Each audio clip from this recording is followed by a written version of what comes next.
Welcome to Talking Technology with NCBI Labs, where we believe that technology is the single greatest enabler for people with sight loss and all disabilities. If you are interested in the latest technology news, products, and innovations, then you've come to the right place. Hello and welcome to Talking Technology from NCBI Labs. It is episode 38 for the 22nd of August 2023. It's World Eat a Peach Day today. Bet you didn't know that. It's also World Take Your Cat to the Vet Day. But most importantly, of course, it is World, Talking Technology Day. Yes, it is episode number 38 even of Talking Technology from NCBI Labs. And we have a really exciting show coming up today, because we're going to be talking about all things Be My Eyes. If you don't know what Be My Eyes is, we'll talk about that a little bit later on. But it's a really cool app that can be a really handy tool in the toolbox for people with low vision or no vision, because it allows you to get sighted assistance with those little pesky tasks that just need doing around the house or out and about. So it's a really cool app, and we'll be talking about Be My Eyes in just a little bit. But before we do, a quick reminder that if you want to get in touch with us during the show, if you're joining us on Teams, you can use the Q&A panel. That's available there in Microsoft Teams. But if you're joining us maybe on NCBI Live, or maybe you're listening back on one of the podcast apps or on YouTube, you can send an email to labs@ncbi.ie and we will get back to you there as well. There's so many ways to get in touch with NCBI Live and Talking Technology, so do please reach out to us. We would love to hear from you. Now, Be My Eyes is a really cool, exciting little app that is a fantastic tool, as I say, in the toolbox for those with low or no vision. And before we talk to the team behind Be My Eyes, we're going to take a quick look at a video that Joe made for us. This is going back a little while ago, and there's been so many updates to Be My Eyes, and we'll talk about all that in just a minute. But before we do, just as an introduction, let's take a look at this video produced by Joe to tell us all about Be My Eyes. Welcome to this demo of the Be My Eyes app. I'm going to show you the quickest and the easiest way of using this app, as Be My Eyes have made it really easy, so you don't need any experience of voiceover gestures or anything like that. You can call Be My Eyes straight away through Siri by holding down the home key, or if you have a newer phone, by holding down the lock key. So I'm going to hold down the home key on this, and I'm going to call Be My Eyes.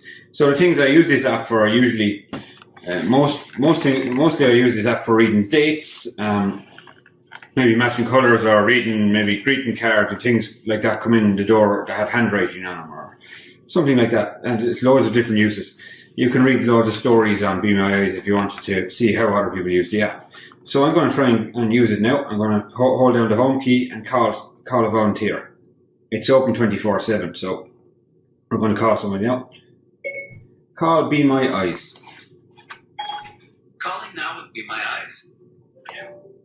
Location tracking on. Connected now. 49% battery Be My Eye. Takes a minute or so. We're still trying to find the first available volunteer.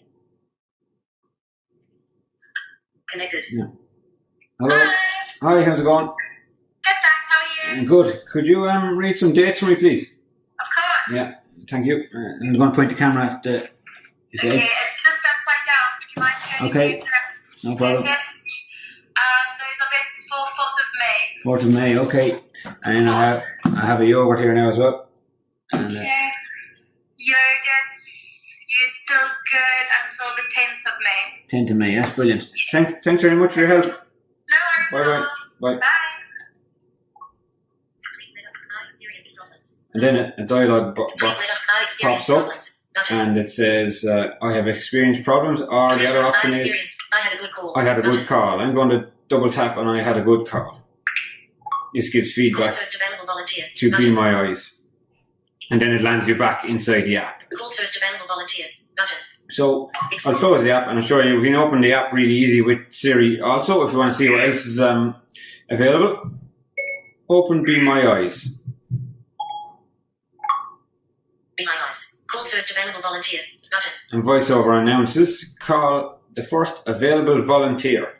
And I'll flick to the right. Specialized help. Button. Specialized help. Settings. Button. Settings. Selected. Home. Tab. Stories. Tab. Stories. Stories is where you can read how other people use the app, and you can read people that volunteer, and they tell you how much they enjoy doing the job. Select settings. Button. Specialized help. I'm going to go into specialized help and see what's available in there. Technical. Heading. So technical is one heading. Google. Open. So Google, you could call Google if you wanted support with your smart speaker or your Gmail account was locked, or there's probably loads of other things they could help you with. Microsoft, that could help you with technical difficulties to do with your Microsoft computer. And they're open from 9 to 5 in Ireland. It says open beside it there. Same with Google. We are always aiming to grow the Be My Eyes community. Make a suggestion. Button. Selected. Home. Stories. Stories. And I can go back up. Microsoft. Google. Technical. One World. Together at Home. Closed. Button. And One World Together at Home. They audio described a concert that was on at the weekend. So they're the amazing things Be My Eyes can do. And that's it in a nutshell. It's a very easy app to use. And it's also free. So thanks very much. We have had some very, very well done explaining, and so that's wonderful. Thank you so much for having me. Oh, you're very welcome. No, welcome in, because it is, it's great to get that inside perspective to something like Be My Eyes. But I guess we've kind of explained it in some fashion, but do you want to explain from your perspective, maybe even how the idea for something like Be My Eyes came about? Because you're the man behind it, you're the brains behind the operation, you founded the company. So do you want to tell us where it all came from? Yes, I am almost blind myself. So it's basically out of self-interest, and I have been joking with my developers that they needed to have this up and running before I really needed it. And lately I have lost more of my vision, so now I use my own app quite frequently. I have been using it all along, but even more now. So, but the story is that I was working for the Danish Blind Federation as a consultant, and I was visiting a lot of blind and low vision people in their homes, and I could see there was a need for this. And also, we are back in 2012. The iPhone had become available for or accessible for blind and low vision users. So suddenly there was something that was usable and pretty much in a lot of blind people's pockets. So it was pretty straightforward to make it an app. I'm not a tech guy myself, so I needed to find someone to do that part of it, and also help me raise some money to hire the developer to do all this.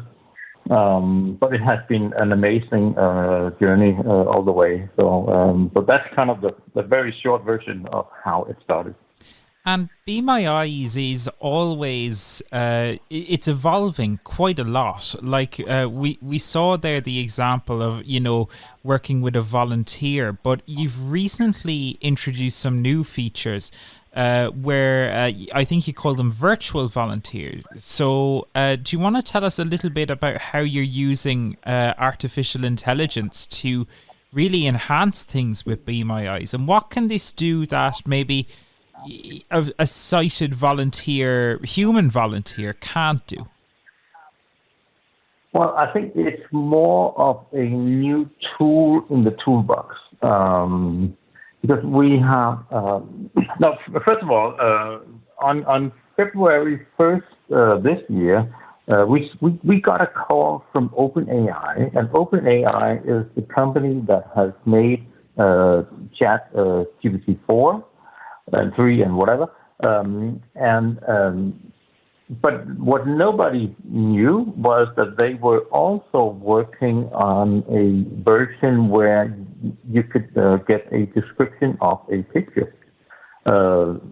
When we talk about ChatGPT, it is about having somebody or a computer do your school homework and all that. We have heard so much about, and also that you can create pictures from text. But this is the other way around. You have a picture, and then you can create a text about the picture, and that is obviously something that could help blind people.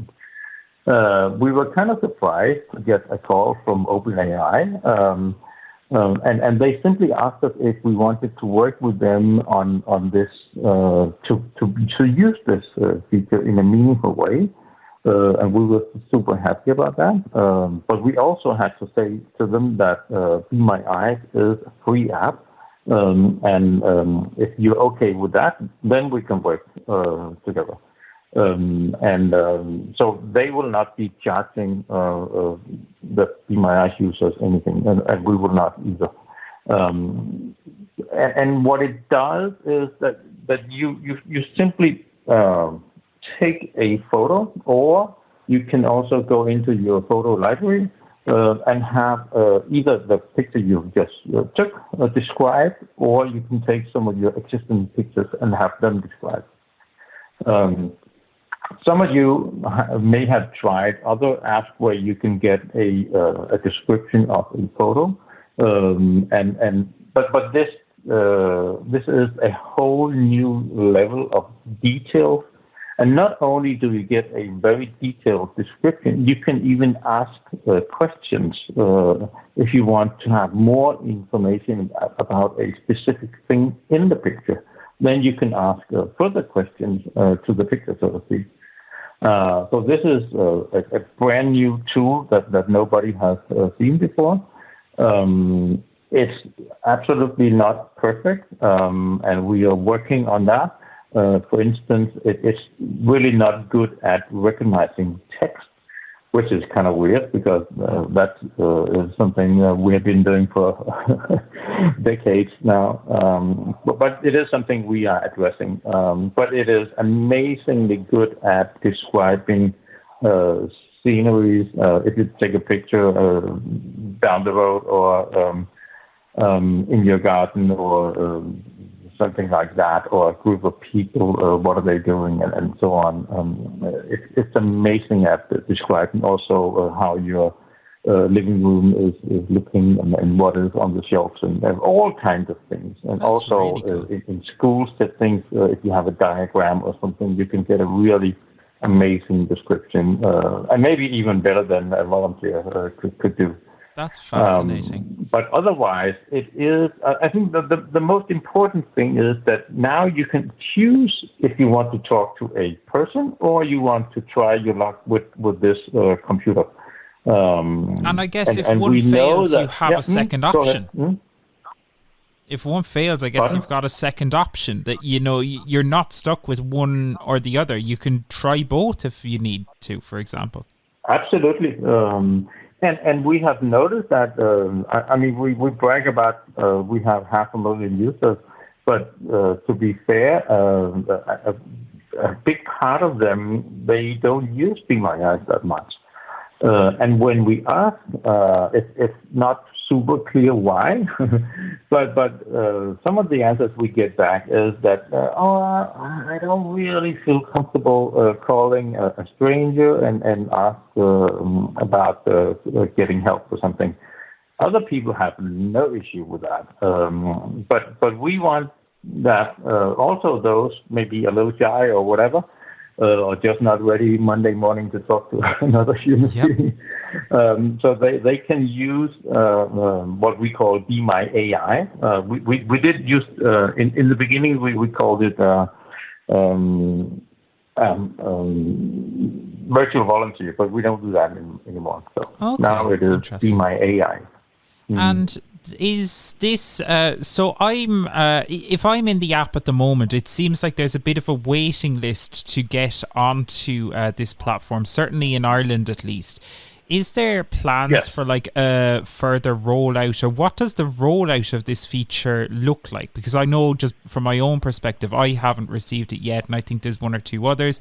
So like, what's the long-term plan for like the rollout of this feature? Because it sounds beneficial, but it only becomes beneficial when it's widespread at scale, I guess. Yeah, that's right. When you can actually use it.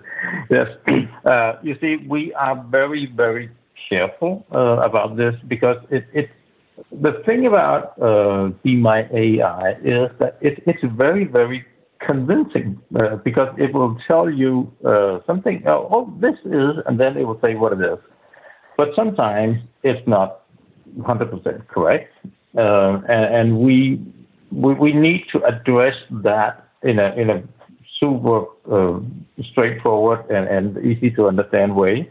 So we have been testing now for 2-3 months, which I think we had around 200 testers, and these days here we are ramping up. So we add 200 each day, and we will do that for a week or so. So we will end up having more than I think around 1,000, 1,200, maybe a little more testers, just to kind of scale the test up. And then hopefully in September, October, we will be able to launch for general use. Okay. So that's the plan. And when we launch, it will most likely be worldwide, just like Be My Eyes. So, yeah. That's awesome. That's really cool. And I guess, that's something that looks like it might be worldwide, but you've also done some really cool work on a local level. And one of the things of note, and we talked about this on Talking Technology in our news segment here before, but you've recently announced a partnership with Sky here in Ireland to provide some specialised help. Where if people have issues with maybe their Sky broadband or their Sky TV within Ireland, they can get assistance from trained staff members on that. How do relationships like that come about, and how does all of that work? Where does that come from? Well, it's as you mentioned, Be My Eyes is free. That does not mean that it is free to run. We have a staff that needs to be paid. So our business model is that we make partnership with Google and Microsoft and Procter & Gamble and a number of other companies, and also Sky Ireland. And they pay us a monthly fee. And then we help them get to their blind customers in a meaningful and easy, and also easy for the customers way. And when you make a call to one of our partners, you make it through Be My Eyes, and then they know it is a blind person, so they can make sure that the right agent is answering those calls. I mean, for instance, Microsoft, they have I think they have 1,000 agents sitting in the Philippines and also in Ireland, by the way. But most of them have no clue about issues that blind people have. But then maybe 10 or 15 of those 1,000 agents, they get all the calls from Be My Eyes. Okay. Some of the Microsoft agents, they have had almost 10,000 calls. I mean, they even before you call them, they know what you're going to ask them because they take so many calls from blind people. So you get a really good help. But also for the blind people, they don't need to explain what a screen reader is and all that we have done so many times to people. So, yeah. That's really cool. And then I guess, Be My Eyes is a really cool tool, but what does the future look like? Do you see, for example, Be My Eyes launching on new platforms? Like, I think one of the things we talked about before was a potential launch on something like, the Apple Vision Pro headsets and stuff like that. Do you see something like Be My Eyes coming to new formats outside of just the mobile phone down the road? Well, it's a really good question. I will go back to why Be My Eyes is a free service. And that is on the very first day when I presented this idea, we talked about, okay, how can we make $1 million on this? And we realized very soon that most blind people don't have that much money. Most of the blind people in this world, they live in Africa and India and China. They have the same issues as everybody else, but they have significantly less money. So we simply decided that Be My Eyes should be a free app. And to bring it back to Apple Vision Pro, $3,400 something dollars. That's not exactly free. Sure. And I don't say it's. I'm sure it's an amazing device and all that. But for most people, most blind people, it's nowhere near anything that they can afford. So we are not super busy being on such very expensive devices. That's fair. That's interesting. We do want to kind of be available on, but it is not our highest priority, so to speak. But if Apple wants to have Be My Eyes on, we are more than happy to do that. But we are not making a big effort to kind of be on these very, very expensive devices. Simply because it's, I don't know how many blind people would be able to afford these kind of devices. But if you can come up with a pair of glasses that is within, $500 or something, then we will be way more interested because then a lot of a bigger group of blind and low vision people would be able to afford this. Because I totally acknowledge that hands-free solution would be absolutely amazing, but I don't think, to be totally honest, you need to have this extra device just for basically using it once in a while when you need to be hands-free.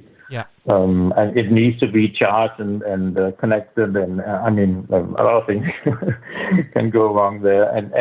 And how big of a need is it? I think it's super fun to try, but after 1 year, will it just be sitting on the shelf, or will it be active in use every day or whatever? That's a very fair question. We still need to kind of to see that, I think. That's a really fair question. It's an interesting one. That kind of philosophy, really, of trying to make it as accessible as it can be to those everywhere, and making it as affordable as it can be for people everywhere. Is that, do you see that as, say, one of the big advantages that something like Be My Eyes has over, some of the paid solutions in this space, like the likes of Ira, for example? There are some other solutions that do similar things, but they're paid solutions. Do you see that, like the cost factor, as being one of the core benefits to Be My Eyes, or do you see there being other benefits as well as that? Well, I think there is no doubt that Ira is an amazing product. You get a superb service there simply because the agents, they exactly know what they are doing. But again, I think there is room for Be My Eyes and there is room for Ira, and we don't see them as competing with because it's a totally different approach. I'm also sure we have many who are using both, which is, of course, seen from Be My Eyes, perfectly fine. We don't make more money if we get 1,000 more users, and some has maybe on their workplace or whatever, that they need a professional service, and then they can use Ira, and that's perfectly fine.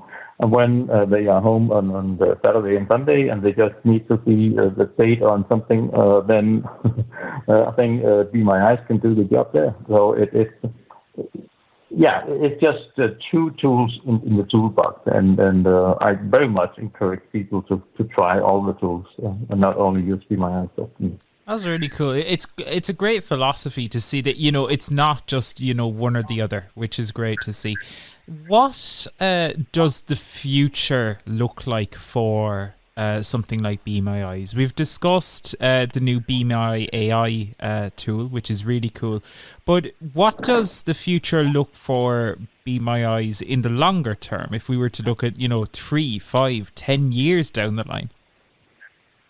Well, in technology world, 3 years, that's a very, very long time, and I have no idea. Fair enough. But I can tell you what we are working on right now, because we already have announced that, and that is Be My Eyes groups, where you can. I'm not quite sure when we will launch this, but within a few months, I hope, you will be able to create your own group of volunteers, as a friends and family, for instance.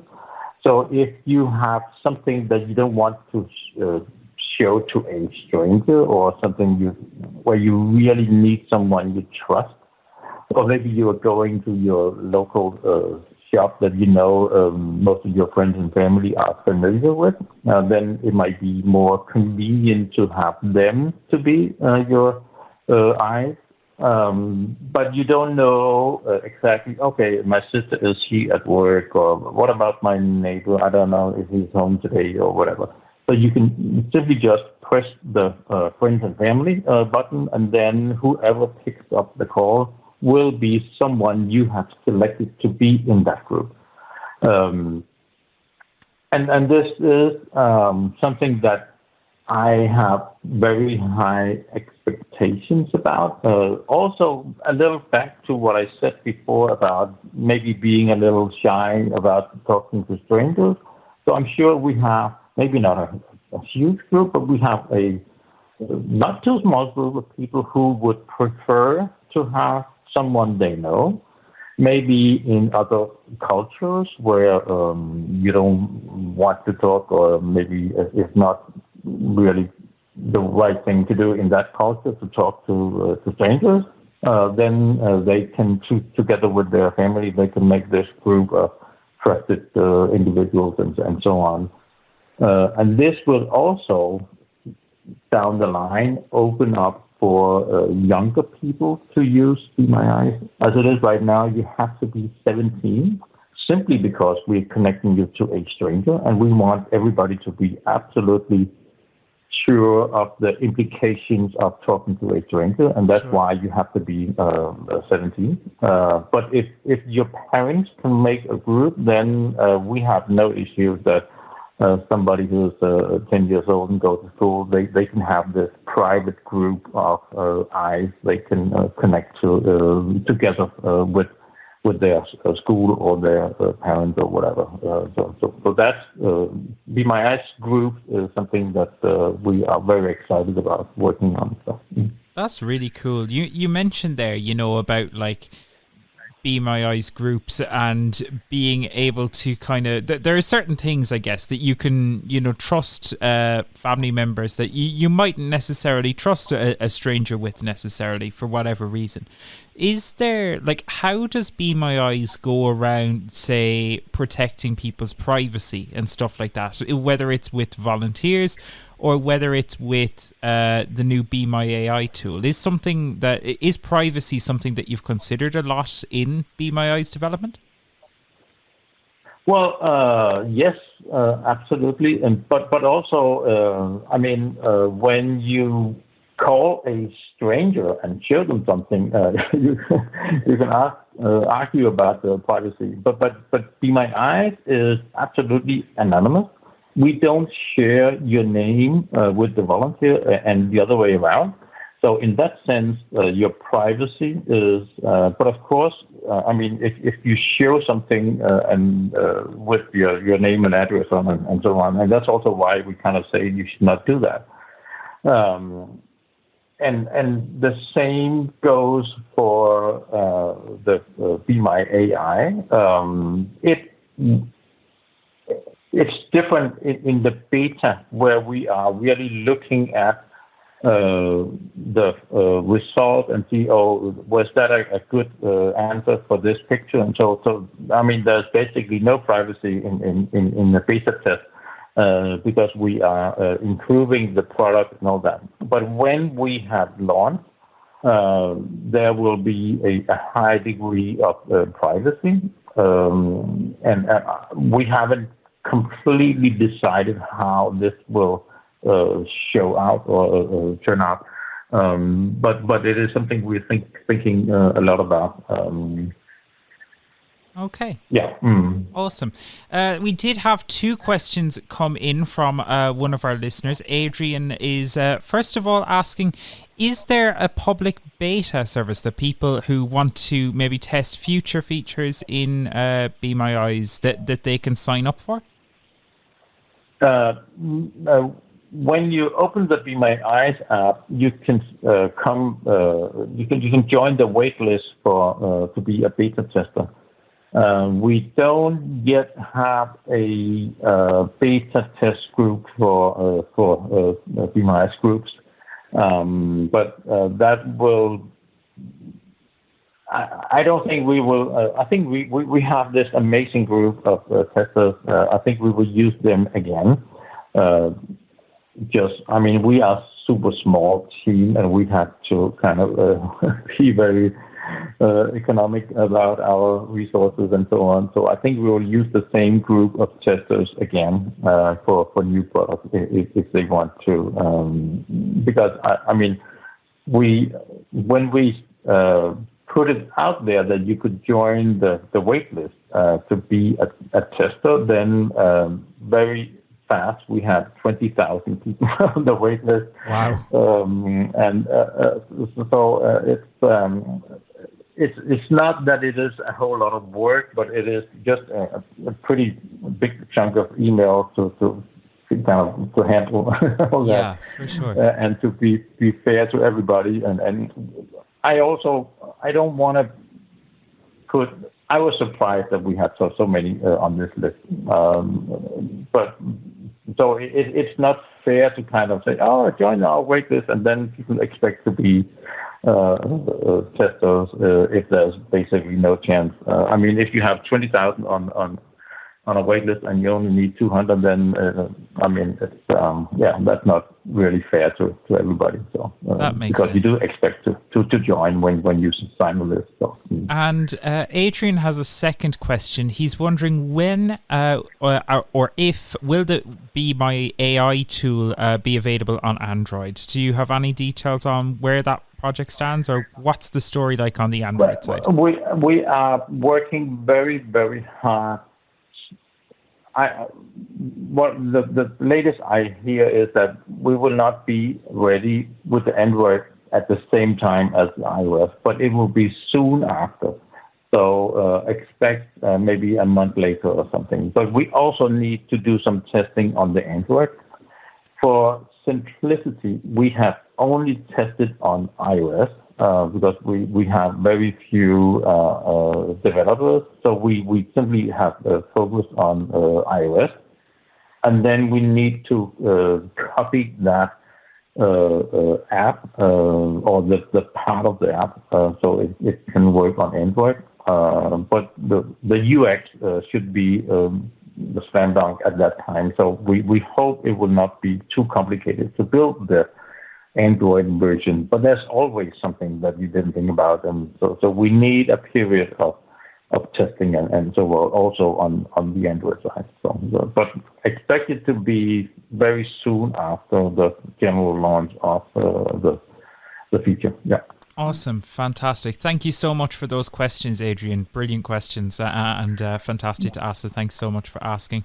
Hans, is there anything that we haven't covered that you think you'd like to cover? I mean, Be My Eyes is absolutely a really cool product. And as you've said, a great tool for the toolbox. But is there anything that we haven't covered that you'd like Talking Technology listeners to know about? Well, it's really, really interesting these days what AI can do and what it will do in the future. And we are very much thinking about how screen readers will be able to improve and what people call a digital assistant will be able to do. Because, I mean, any screen is basically a picture. And if OpenAI can describe pictures as well as it does, then it can also describe a homepage the same way. And if we can combine that with speaking to your computer and say, okay, yeah, I want to buy these rubber boots. Do they have them in red as well? And then what size and all that. Then I think also for blind people and also for our moms and dads that we help every weekend with their computers, I think it will be a lot easier to interact with your computer and with the internet in general if we can have these digital assistants do what we think they can do. And I think that's pretty amazing to think about what the future will look like in maybe a year or two. So that and Be My Eyes is and our beta testers are really in the forefront of this development. And I'm so proud that we have been able to bring so many people into this dialogue. And we have had some amazing developments and questions and answering the questions in our Slack channel within the last 2 months, also about privacy. And one of the things that really is annoying is that we have to deal with that in the US, there's some places where you're not allowed to process pictures with faces. So that's why when there is a picture of somebody's face, the face will be blurred, I think it's called. So you cannot really see that. And this is completely bonkers, in my opinion. But that is something that, it's not within the... if I was to decide that, it shouldn't be that way, because I think blind people have the same right to see faces that everybody else has. But there is some stupid rule in somewhere in the U.S. that kind of determines how everybody in the whole world is supposed to see something. And our legal team is talking to OpenAI about how we can do that, and so it's something that I had never thought I should think about has been brought up here, and it's super interesting and frustrating and so on. But just to explain that it's not all super easy and just make an app and then it's running. There's so many things that you need to kind of look into and address and so on. And I think that will be part of my journey ahead as well. So, but thank you for the wonderful questions. And thank you so much for joining us. I think JP, did you have a question or comment there? One thing before you leave, Hans, it'd be great to hear. I'm always interested to hear kind of slightly more unusual or unique case of how people are using Be My Eyes, besides some of the examples that we mentioned earlier? I wonder, would you be able to share one or two of those with us before we finish today? Well,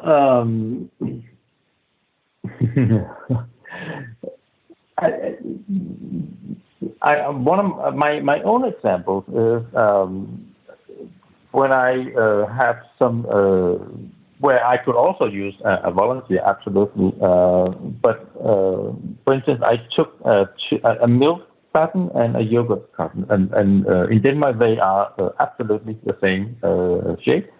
And I put them on the table, and I took the picture, and then I didn't ask any questions, and it will tell me on the right there is a yogurt and so on, and then my follow-up question is, okay, how much is the fat content in the yogurt? And then it could tell me it was a 3.5. And then I followed up again and said, can you tell me something about the company that has produced this yogurt? And then I got some information about that. And that's, I think that's just pretty amazing that you can do that.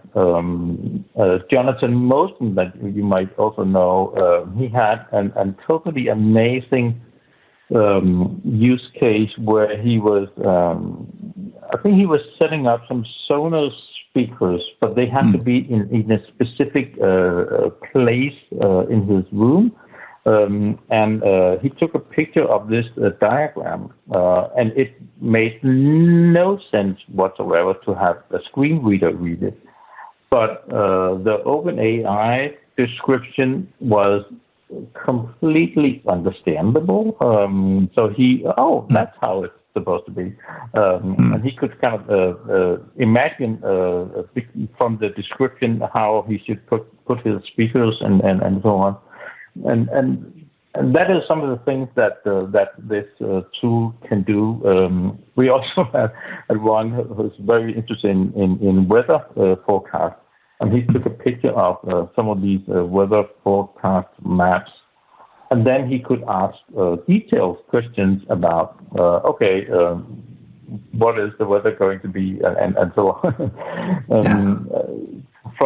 From the map there. And so there's so many things. Also, this has been mentioned many times that you can kind of show some ingredients you have in the fridge, and then what can I make with these, and then it will come up with a recipe. It works sometimes. Other times it doesn't really. It's not able to see what you have in some boxes in your fridge, of course. Sure. But then you can ask, you could say, okay, I also have broccoli and whatever, and then what can I do with this? And then you will get a recipe from that. That's I don't know how useful it is, but it's kind of amazing that it is able to do it. Sure, there's loads of possibilities. Yeah, thanks, Hans. Interesting. Yeah, wonderful. Absolutely. Hans, thank you so much for joining us on Talking Technology. It really is an incredible product, and one that's always getting better as well, and that's the key thing. I don't think we've fully realized the full potential of something like AI yet, but in fairness to you guys, you've been well ahead of the curve on this. And who knows what the future brings. But thank you so much for telling us about all of the new things in Be My Eyes, and for being so open as well about, how the whole operation works behind the scenes. It's great to know this stuff. And thank you so much for joining us and sharing that.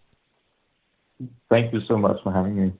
You're very welcome. It's an absolutely fantastic product, and Be My Eyes is available on the app stores as well. So it is free, as Hans said, so do go download it. And if you do need some support with that, as always, you can give the NCBI Labs help desk a call. The number you need is 1-800-911-110. That's 1-800-911-110. That's open to 9 to 5, Monday to Friday, and we'll be happy to provide any support that we can. You can also email labs@ncbi.ie if you need support as well. So a really cool product, and one that I'm sure we'll be hearing about a lot in the weeks and months to come as they roll out Be My AI and Be My Eyes groups. Really cool stuff.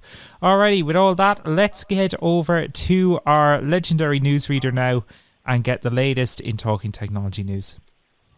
This is Talking Technology News. With your latest technology news, I'm JP Corcoran. Blind Shell users are now able to use Lazarillo. The app launched on the platform on the 15th of August, so if you're a Blind Shell customer, you can download it now. Lazarillo is a free, accessible GPS app for the blind and visually impaired. The app claims to provide easy access to museums, banks, hospitals or shops. It's also available on iOS and Android devices, so if you're looking for a handy navigation tool, it might be worth a download. There are many apps in this space such as Soundscape, Voice Vista, Blind Square and more, so it's really about finding what works for you. It's great to see this option for Blind Shell customers, and hopefully we'll see more apps launch on the platform going forward. In other news this week, many blind people have migrated off to a new platform called Lemmy. We've covered the Reddit drama before, but in summary, Reddit increased API costs, leading to the collapse of many third-party apps, forcing people to instead use the standard Reddit app. That app isn't very accessible, and this, among other issues, led to a protest known as the Reddit blackout. Things have escalated now, though, as Reddit's blind community are moving away from the platform, building their own community using a tool called Lemmy. The community can be found at orblind.com. That's orblind.com. The new site works basically the same as Reddit, but is much more accessible. There are also third-party client apps for Lemmy, so you can find an experience that works for you. While the blind community still exists on Reddit, users posting in the community get an automated message directing them to the new platform. It's a fascinating protest, and we'll need to wait and see how it plays out. But if you're a fan of Reddit before, now you have a new, more accessible alternative. Finally, for now, in case you missed our newsletter article, Aira users need to migrate to a new app. The Aira legacy app will shut down later this year. A text was sent to all users informing people that they need to migrate to the new Aira Explorer app, which has many of the same features with a few improvements. We've covered the story in detail in the NCBI Labs newsletter, so be sure to check out that for all the latest technology news. In recent editions, we've looked at how you can organize your home screen using VoiceOver, a review of the Envision glasses, and loads more. Be sure to sign up now using your MyNCBI account on the NCBI website. That's it for now, but if you have any tech news you'd like to share with us, we'd love to hear from you. Just email labs@ncbi.ie. With that said, it's back to David. That's really interesting about that Reddit story, JP, isn't it? It is. Totally seemingly just they're trying to migrate clean off the platform. It's crazy. Are you a fan? Were you on Reddit much? Do you know what? I've tried in many respects to avoid Reddit in a way, right? Yeah. Because not just for its inaccessibility. I have personally noticed it getting much more inaccessible in recent months. That's just me. But I've generally never found the platform particularly healthy. It's great, like if you want to ask a question or whatever. But I've tried and avoid it, to be honest, where I can. But it is interesting to see them move off the Reddit platform and start this new community in many respects. I'd be interested to see, like, can they rebuild the same level of engagement? Because like the old blind Reddit community had thousands of members. It was quite a massive community, and I'd imagine that something like that is built up over years and will be quite hard to replicate. But I thought that it's as hard well. to know, you know. It is hard to know.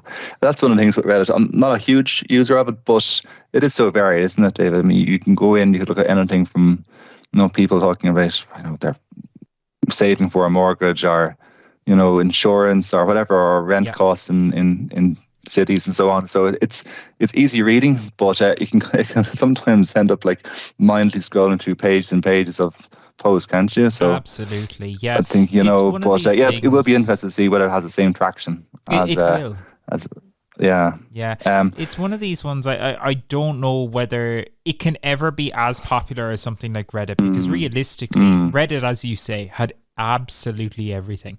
And this Lemmy site, the orblind.com, is specifically for blindness related stuff. So it's not going to be as wide reaching, but interesting stuff though.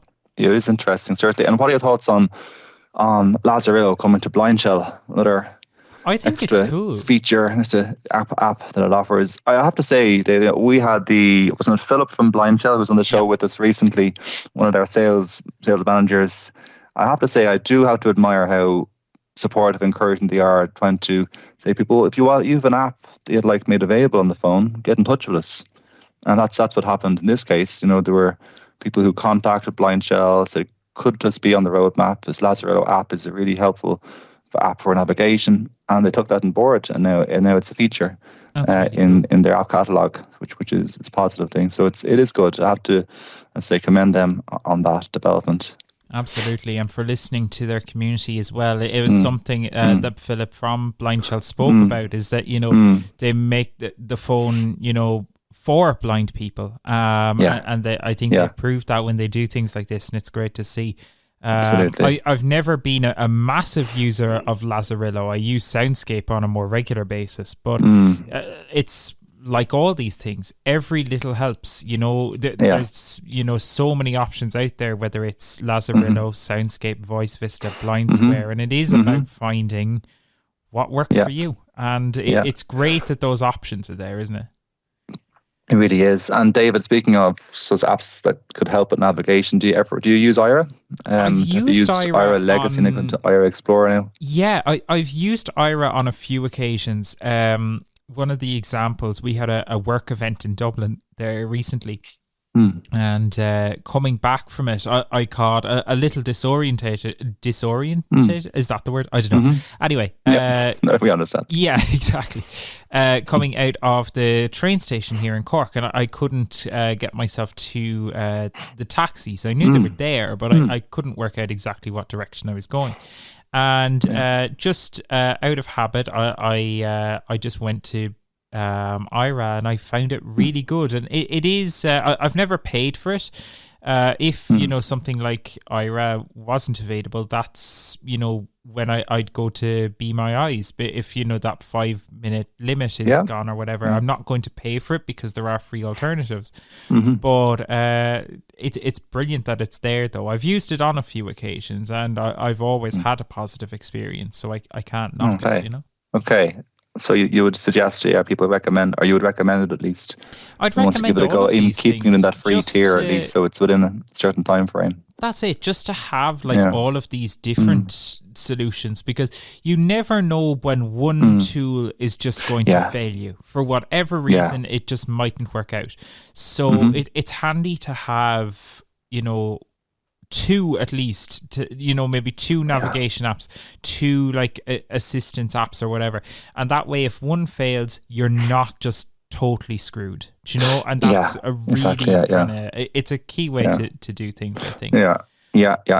And then there's a brief reference there to Envision glasses, that you had reviewed those over the last week or two, and I know that review is now up on the website. It is. Overall thoughts, what's your take home? Would you recommend it to someone, or would you say hold off, there's some limitations with this, David? What's your overall honestly the latter feelings on this? Okay. Yeah, I was very mixed, and I've gone into this in detail in the article on the website. So if someone's considering the glasses, I would recommend reading it, because I went through each feature there in detail, so I'm not going to be able to rehash all that now. But my experience with it was very mixed. There are some stuff that is undoubtedly fantastic. It's features, for example, around I really thought the Ally feature was really good. We tested that here. That was impressive. I like that. I called you as an ally, and it worked really well. But there are other features like the find object feature. It told me I had a bed in my office, JP. I wish I did, but I don't. So, look, it's a really interesting product, but as I kind of said in that article, it kind of felt like it was the first generation of the product. I think it needs a lot more enhancements because simple things like things like its find object feature just weren't up to spec, and other features I felt were just quite, frankly, slow to respond. It was little things, and there was a lot of little bugbears like it, like it not making sounds when it was charging, and different little things. But my view was mixed. It depends, I think, ultimately on what you're going to use it for. But could I honestly recommend it? No, not right really. Now. Not right maybe 1 or 2 generations down the line, perhaps. Then those issues are fixed. Yeah, maybe, absolutely. Well, JP, thank you so much. We should say as well, you came in on your day off to do this for Talking Technology. You're some man for doing that. I wouldn't miss it for the world, David. Oh, Jesus, I don't know about that now, JP. Jesus, fair play. Listen, JP, thank you so much for joining us on Talking Technology today and for running through the news. We do have quick picks, though, our final segment in the show today, and there's some really exciting quick picks this week. It's time for NCBI Labs Quick Picks. Oh yes, it is. I got a post. I got post yesterday, and I was really excited because I treated myself to a new smart home toy, which is something I like to do from time to time. I've been trying out the new Starling Home Hub. And I'm really in my infancy in trying this. I honestly don't know whether I can recommend it just yet. I don't think I can because I haven't used it for long enough, but I said I'd share my first initial experience of it because who knows, it might just be something that you're looking for. So we are fairly, I think it's fair to say we're an Apple home, and for smart home stuff we use HomeKit, but for a lot of people might also use the Google Nest products. They're quite quality products. We have a few of the smoke and carbon monoxide detectors, brilliant bits of kit. But you can't link them directly to HomeKit, and that's where the Starling Home Hub comes in. So it basically connects, you sign in to your Nest account in the Starling app, and the actual tiny little box, it's literally it's a tiny little box. It's about the size of, say, a cigarette box, maybe, for example, or a deck of cards. And all you do is you connect it with an Ethernet cable to your router at home. And from there, you link it to the app, sign in with your Nest account, and it then allows you to add your Nest products to HomeKit, which is really cool. You can also add, if you have Nest speakers, you can also add them as AirPlay speakers. And cameras can show up as HomeKit secure video cameras. So it's a really cool product. As I say, I don't know whether I could recommend it just yet because I haven't got to truly battle test it yet. But my first impressions have been positive. I did get it set up yesterday. I had a bit of an accident. I was telling JP about. I did accidentally send a lot of false smoke and carbon monoxide alerts to phones of those in the family. But other than that, so far a positive experience, and I won't do that again, I promise. But yeah, a really cool product. JP, are you using many smart home hubs in your house, or is it just the standard kind of smart home hubs? Not particularly interested though to hear about this, the Starling Home Hub though. The setup, Dave, what was that like? Is it relatively straightforward? Yeah, it is actually. Yeah. You just connect the so as I say, it's kind of like a deck of cards, and you connect one end has an Ethernet connector and the other has a power, so you just connect that to your home internet box, and then it shows up on the network, so you can just open the Starling app and it guides you through the setup. You can sign in with your Nest or your Google account, and from there, it's pretty much set up. You do scan you do scan like a code on the box. It's like a HomeKit setup code. But after that, then everything like was voiceover accessible. It was quite a nice experience now, I must say. Excellent. Okay. It does take time. So far, it's worked out quite well. So far, but at the same time, it's only been a day, so it's one of these things. I'm excited to see how it works. It's early days, but we will have to take a look, I think, at some smart home hubs. For sure, and people can let us know what they're using, because there's so much stuff out there. Yeah. I've got one quick bit before we finish, David, if I may. Yeah, go for it. One in the mix, which are Bose noise cancelling headphones. So I got a set of these. It's Bose 700 noise cancelling headphones, the model. So these are basically over-ear wireless Bluetooth headphones, have a built-in mic, and these particular headphones also have Alexa voice control, so you can use that's for your voice commands. So I've been trying these out for the last few weeks, and actually I've gone away with them a few times on flights. I've been really impressed. So to tell you about some flight experiences where I'd have downloaded shows, movies on your Netflix or Prime and so on, or Disney. I've been watching those while in a flight, and it's so immersive. You could be anywhere. You could be in your living room watching something with these headphones on, with the noise cancellation active. So I'll be there watching episodes of Father Ted or Rocky movies downloaded, and it's fantastic.